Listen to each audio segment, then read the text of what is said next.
Guwahati test में India को Africa के हाथों बदतरीन शिकस्त। टेस्ट क्रिकेट की शान और मिजाज के ऐन मुताबिक अफ्रीका ने 5 दिन के इस इम्तिहान में भारतीय टीम को इबरतनाक शिकस्त से दो चार किया। मैच का हर सेशन अफ्रीकी खिलाड़ियों के नाम रहा। भारतीय टेस्ट टीम जो मजबूत कमबैक करती थी, इस बार मुकम्मल बस दिखाई दी। भारत की बैटिंग लाइन अफ्रीकी बॉलर के सामने ना टिक सकी। भारतीय बैटिंग लाइन मुकम्मल नाकाम रही।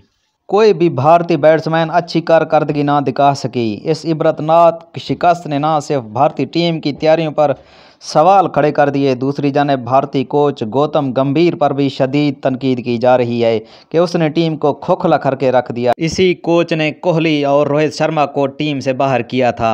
भारतीय टीम को गुवाहाटी टेस्ट में 408 रन बड़ी लीड से शिकस्त हुई। घर के शेर घर में ही ढेर। अगर वीडियो अच्छी लगे तो वीडियो को लाइक और चैनल को सब्सक्राइब कर दें।